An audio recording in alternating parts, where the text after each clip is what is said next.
وَتَرَكْنَا بَعْضَهُمْ يَوْمَئِذٍ يَمُوجُ فِي بَعْضٍ، اور ہم ان میں سے بعض کو، یعنی جو یاجوج ماجوج ہیں، ان میں سے بعض کو یومئذ، جس دن ایسا ہوگا، جس دن اللہ کا وعدہ آئے گا اور یہ دیوار ٹوٹے گی، یموج فی بعض، ہم ان کو ایسا کر دیں گے کہ یہ ایک دوسرے میں گھس رہے ہوں گے۔ یہ مضمون احادیث میں آیا ہے۔ دیکھیں قرآن میں اور احادیث صحیحہ میں جو یاجوج ماجوج اور اس دیوار کا ہمیں ملتا ہے نا، میں صرف اس کو آپ کے سامنے بیان کروں گا، باقی اس بارے میں ڈیٹیل میں آپ جائیں گے تو بہت کچھ آپ کو انٹرنیٹ پہ بھی مل جائے گا، مفسرین کی کتابوں میں بھی مل جائے گا، اور لوگوں کی اپنی اپنی تحقیقات ہیں، اپنے اپنے تبصرے ہیں۔ نہ میں ان تبصروں کو صحیح کہہ رہا ہوں نہ غلط کہہ رہا ہوں، کتابیں بھری ہوئی ہیں، وہ آپ جائیں پڑھیں اس کو، لیکن جتنی بات قرآن سے اور صحیح احادیث سے یاجوج ماجوج کے بارے میں ثابت ہوتی ہے، میں صرف اس کو آپ کے سامنے ابھی پیش کر رہا ہوں۔ پہلا عقیدہ تو یہ ثابت ہوتا ہے کہ یاجوج ماجوج ایک قوم ہے، انسان ہے، وہ کوئی انسانوں کے علاوہ کوئی الگ مخلوق نہیں ہے، لیکن ہے بڑے فسادی۔ دوسری بات، یہ بہت قدیم ہے، ذوالقرنین جب گئے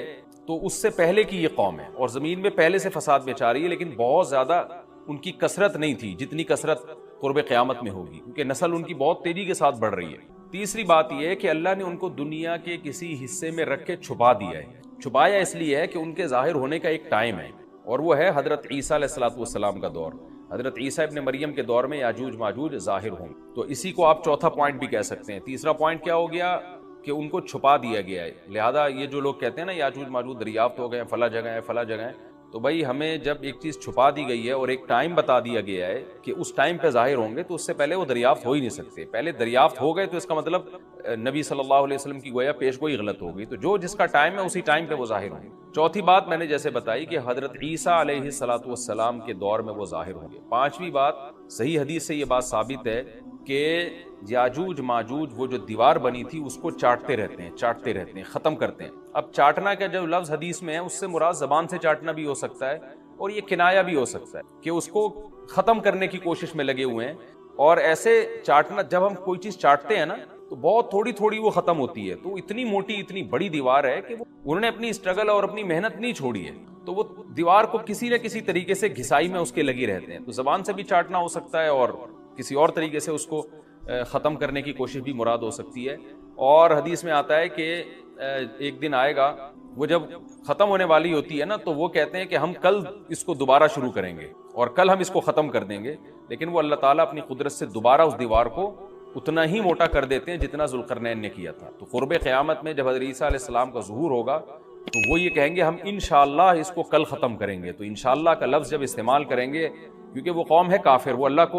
اللہ پہ اعتماد کرنا، اللہ پہ توکل کرنا یہ چیز نہیں ہے۔ جیسے کافر تو نہیں کہے گا نا اللہ نے چاہا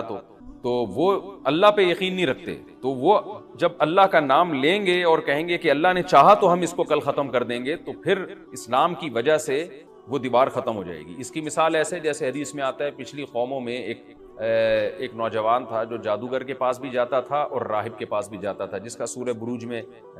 تذکرہ ہے، والسماء ذات البروج میں۔ تو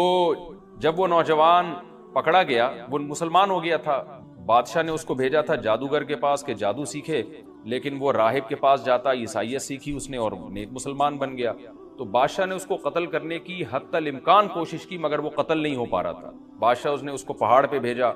اپنے سپاہیوں کو لے کے کہ پہاڑ سے لے جا کے اس کو گرا دو، لیکن اللہ نے مدد کی کہ وہ سپاہی گر گئے، یہ بچ گیا۔ بادشاہ نے حکم دیا اس کو سمندر میں لے جا کے غرق کر دو، وہ سارے سپاہی غرق ہو گئے، یہ بچ گیا۔ تو کسی بھی طرح سے اس کی قتل کی کوششیں کامیاب نہیں ہو رہی تھی، تو اس نے بادشاہ سے کہا کہ تو اگر مجھے قتل کرنا چاہتا ہے نا تو چوک پہ کھڑا کر کے تیر مجھے مار اور کہے کہ بسم اللہ وربی ھذا الغلام، اس نوجوان کے رب کے نام سے میں اس کو قتل کرتا ہوں، تو اللہ کا نام لے کے مجھے مارے گا تو میں قتل ہو جاؤں گا۔ نوجوان یہ قربانی اس لیے دے رہا تھا کہ بادشاہ جب پوری پبلک کے سامنے اللہ کا نام لے گا تو لوگوں کو یقین آ جائے گا کہ بھئی اللہ کا نام لینے سے تو کام ہو گیا، اور اللہ کا نام لیے بغیر کام نہیں ہو رہا تھا۔ تو جو بادشاہ اللہ کو مانتا نہیں تھا، آج اس کو بھی اللہ کا نام لینا پڑا ہے۔ تو نوجوان نے یہ قربانی اس لیے دی کہ بادشاہ جب اللہ کا نام لے گا لوگوں کو اللہ کی ذات پہ یقین آئے گا اور لوگ مسلمان ہو جائیں گے، عیسائیت کو قبول کر لیں گے۔ تو اس نوجوان نے یہ قربانی دی، اور بادشاہ نے اللہ کا نام لے کے جب تیر مارا تو وہ نوجوان شہید ہو گیا، اور لیکن پورا ملک مسلمان ہو گیا، عیسائیت قبول کر لی۔ اور سورہ بروج میں پھر اللہ نے ان کا تبصرہ کیا،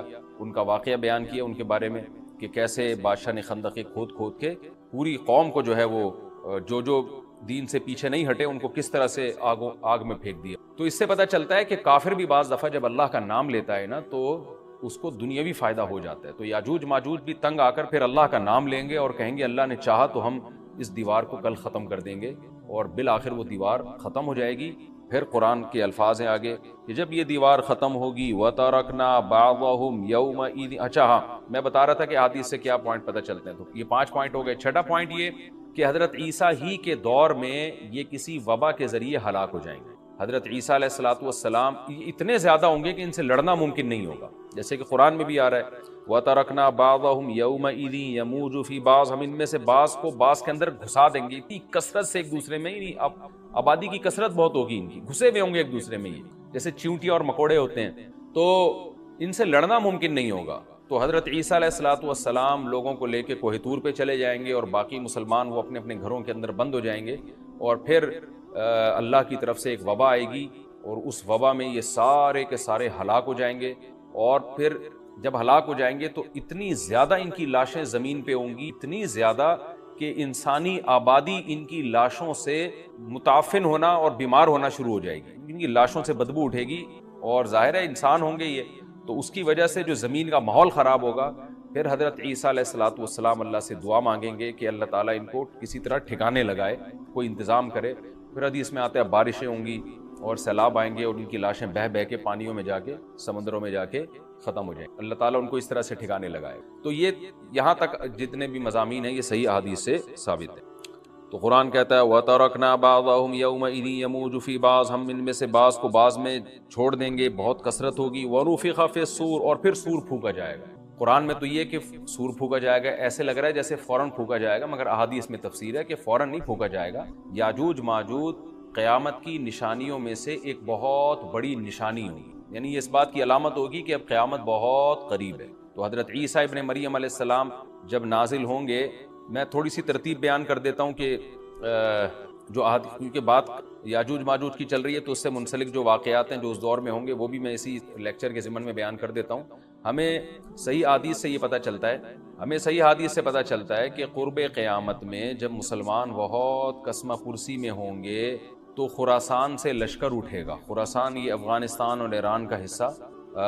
اس علاقے کو نبی صلی اللہ علیہ وسلم کے دور میں خراسان کہا جاتا ہے, جس میں قندھار بھی آتا ہے, ایران کا بھی حصہ آتا ہے. تو یہاں سے لشکر اٹھے گا, مجاہدین لڑیں گے بہت بڑی تعداد میں, دنیا میں جہاد ہوگا. مسلمان ظلم کی چکی میں پس کے تنگ آ چکے ہوں گے,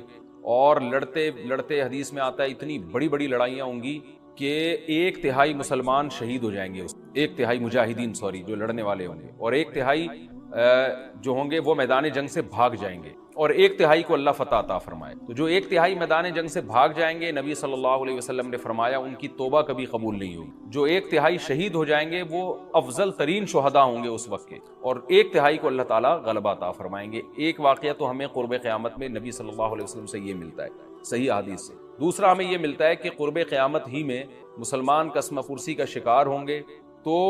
تلاش کریں گے حضرت مہدی کو, کیونکہ حضرت مہدی وہ شخصیت ہیں جن پہ تمام نیک لوگ جمع ہو جائیں گے, اور وہ مسلمانوں کی میدان جنگ میں کمانڈ کریں گے, جہاد میں کمانڈ کریں گے. تو ان کو بیت اللہ میں تلاش کیا جائے گا. وہ رسول اللہ صلی اللہ علیہ وسلم کی اولاد میں ہوں گے, اور لوگ ان کو پہچان لیں گے, اہل اللہ پہچان کر ان کو اپنا امیر بنائیں گے, اور ان کی قیادت میں پھر لڑائی اور جہاد شروع ہوگا. اور یہ لڑائی جب دمشق میں لڑائی ہو رہی ہوگی تو دمشق میں عصر کی نماز کے وقت حضرت مہدی, میں نے جو یہ کہا کہ دمشق میں لڑائی ہو رہی ہوگی, مقصد یہ نہیں ہے کہ دمشق کوئی میدان جنگ بنا ہوا ہوگا, مقصد یہ ہے کہ وہ مجاہدین کا لشکر دمشق میں ہوگا عصر کی نماز کے وقت. لڑائی چاہے کسی اور میدان میں ہو رہی ہو, لیکن احادیث میں ہمیں دمشق کا تذکرہ ملتا ہے. تو دمشق میں حضرت شام کا تذکرہ ملتا ہے, اور جو قرائن ہمیں ملتے ہیں وہ دمشق کی ایک خاص مسجد ہے. وہ مسجد حضرت مفتی تقی عثمانی صاحب اور مفتی رفیع عثمانی صاحب نے اس کو ہائی لائٹ بھی کیا, لیکن وہ یقینی نہیں ہے. یہ خوب سمجھے, انہوں نے اس کا بھی تبصرہ کیا کہ اس کے بارے میں کوئی یقین نہیں ہے. تو حضرت مہدی عصر کی نماز پڑھا رہے ہوں گے, لوگ امامت میں آپ کے پیچھے کھڑے ہوں گے, یہاں تک کہ مسجد کے مینار پر, آج بھی وہ مینار موجود ہے جس کے بارے میں غالب گمان ہے کہ یہ وہ مینار ہے جہاں حضرت عیسیٰ علیہ السلام نازل ہوں گے. غالب گمان کے درجے میں کہا جا سکتا ہے, ورنہ پھر اسی کے اڑوس پڑوس میں کوئی مسجد ہوگی. میرا اگر شام جانا ہوا تو انشاءاللہ میں ارادہ ہے کہ میں ولاگ میں اس مسجد کا بھی تذکرہ کروں گا, اس جگہ کا بھی تذکرہ کروں گا, لیکن میں پہلے یہ بات بتا دوں کہ وہ 100% یقینی نہیں ہے. ایسا نہ ہو کہ اس مسجد کے مینار پہ چڑھ کے لوگ جو ہے وہ اس کے کوئی مینار کو ہی چاٹنا شروع کر دیں تبرک کے طور پہ. تو عصر کی نماز کا ٹائم ہوگا، حضرت عیسیٰ ابن مریم علیہ الصلاۃ والسلام فرشتوں کے کندھوں پہ ہاتھ رکھ کے نیچے اتریں گے نماز کے ٹائم پہ، یعنی آسمان سے مینار تک آئیں گے اور پھر مینار سے آپ کے لیے سیڑھیاں لگائی جائیں گی، سیڑھیوں کے ذریعے مینار سے نیچے اتریں گے اور لوگ ان کو پہچان لیں گے۔ حضرت مہدی ان کو امامت کے لیے آگے کریں گے کہ آپ اللہ کے ایک پیغمبر ہیں، آپ نماز پڑھائیے۔ حضرت عیسیٰ علیہ السلام انہی کو آگے رکھیں گے، اور اس طرح کا مفہوم ہے حدیث میں کہ اللہ نے اس کام کے لیے آپ کو ہی منتخب کیا۔ کیا مطلب یہ امامت اس امت کا حق ہے؟ تو حضرت عیسیٰ ابن مریم علیہ الصلوۃ والسلام کا جو کام ہوگا وہ جہاد ہے اور یہودیوں سے انتقام لینا، کیونکہ یہودیوں نے اپنے خیال میں حضرت عیسیٰ کو قتل کیا تھا، تو اللہ نے یہودیت ہی کے خاتمے کے لیے اور دجال کے خاتمے کے لیے عیسیٰ ابن مریم کو نازل کیا۔ حضرت مہدی سے پہلے ہی دجال ظاہر ہو چکا ہوگا۔ دجال کے بارے میں حدیث میں آتا ہے کہ ہر پیغمبر نے اپنی امت کو دجال کے فتنے سے ڈرایا ہے۔ اچھا، یہ دجال ایک ایسی شخصیت ہے جس کا یہودی انتظار ہم سے زیادہ کر رہے ہیں، کیونکہ یہودی اس کو اپنے لیے نجات دہندہ سمجھتے ہیں، جبکہ حدیث میں آتا ہے کہ دجال کانا ہوگا اور اس کا خدائی کا دعویٰ ہوگا، اس کے پاس کچھ ایسی طاقتیں ہوں گی کہ مردے کو زندہ کر دے، زندہ کو مار دے، ایک طرف اس کے باغ ہوگا، ایک طرف اس کے آگ ہوگی، جو اس پر ایمان لائے گا اس کو باغ میں داخل کرے گا، اور جو اس پر ایمان نہیں لائے گا اس کو آگ میں داخل کرے گا۔ اور رسول اللہ صلی اللہ علیہ وسلم نے فرمایا اس کی جو آگ ہے حقیقت میں وہ جنت کا باغ ہوگا، اور اس کا جو باغ ہے حقیقت میں وہ جہنم کی آگ ہوگی۔ تو جو نبی کی باتوں پہ یقین کرتے ہیں وہ دجال کے فتنے سے محفوظ رہیں گے۔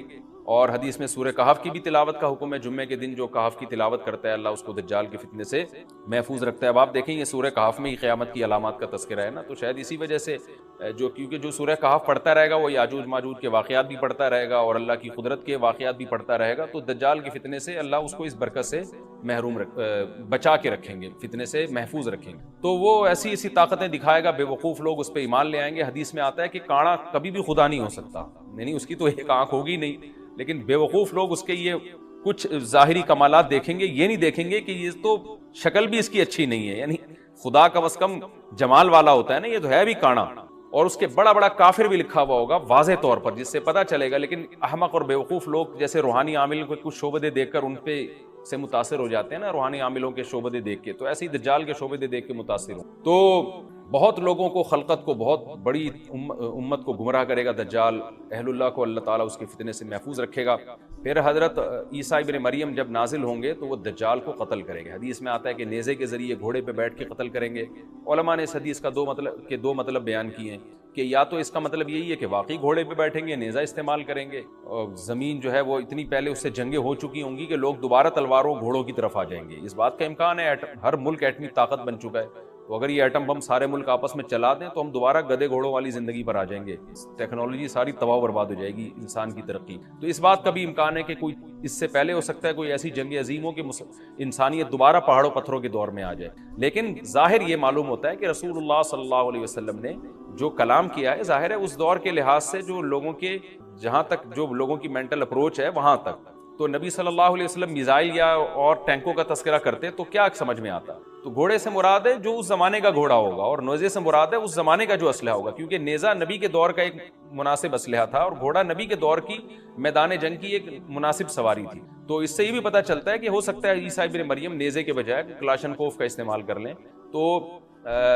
یعنی وہ نیزہ جو ہے وہ اس کلاشنکوف کی یا جو بھی اسلحہ اس وقت حضرت عیسیٰ ابن مریم استعمال کریں گے اس کی ایک تعبیر ہے، اس کا بھی پورا امکان ہے۔ تو ہمیں بہرحال اتنا ایمان ہمارے لیے ضروری ہے کہ دجال کو قتل کرنے والی جو ذات ہے، جو شخصیت ہے، وہ عیسیٰ ابن مریم علیہ الصلاۃ والسلام، تو حضرت عیسیٰ کے ذریعے اللہ تعالیٰ دجال کو قتل کریں گے، اور حضرت عیسیٰ کی قیادت میں زبردست جہاد ہوگا۔ حدیث میں آتا ہے کہ عیسیٰ ابن مریم اس دنیا کو امن سے بھر دیں گے، اتنا امن ہو جائے گا اور اتنی مالی فراوانی ہوگی، اتنی مالی، کیونکہ دنیا میں مال بہت ہے، ڈسٹریبیوشن صحیح نہیں ہے، جو تقسیم ہے نا مال کی وہ ظالمانہ ہے، جس کی وجہ سے غریب سے غریب تر ہے، امیر سے امیر تر ہے۔ حضرت عیسیٰ ابن مریم ایسا نظام قائم کریں گے کہ جس سے مال کی صحیح تقسیم، اور لوگ اٹھیں گے زکوٰۃ کا مستحق تلاش کریں گے اور لوگوں کو زکوٰۃ کا مستحق نظر نہیں آئے گا، غریب تلاش کرنا مشکل ہو جائے گا، یعنی ایک آدمی، حدیث کے مفہوم ہے کہ زکوٰۃ لے کے گھومتا رہے گا اور اس کو کوئی غریب نہیں ملے گا، اتنی مالی فراوانی ہو جائے گی۔ پھر ترمذی کی روایت میں آتا ہے کہ اللہ کی طرف سے برکتیں ایسی نازل ہوں گی کہ بڑے بڑے انار پیدا ہوں گے، بڑے بڑے انگور پیدا ہوں گے، زمین اپنی برکتیں کھول دے گی، اور حضرت عیسیٰ علیہ السلام خنزیر کو بھی دنیا سے ختم کر دیں گے، خنزیر کی نسل کو ختم کر دیا جائے گا، وَيَضَعُ الْجِزْيَةَ، اور جزیہ کا نظام ختم، اما الاسلام و اما السیف، یا تو تلوار یا اسلام، اس کے علاوہ نہیں۔ تو نبی صلی اللہ علیہ وسلم کو اللہ نے جس مقصد کے لیے دنیا میں بھیجا تھا اس مقصد کی جو تکمیل ہے وہ عیسیٰ ابن مریم کے ذریعے. باقی اس میں حکمتیں کیا ہیں اس پر میرے الگ سے بیانات موجود ہیں کہ اللہ نے حضرت عیسیٰ ابن مریم کا انتخاب کیوں کیا اس کام کی تکمیل کے لیے, اسی امت میں کوئی کیوں منتخب نہیں کر لیا, یا یہ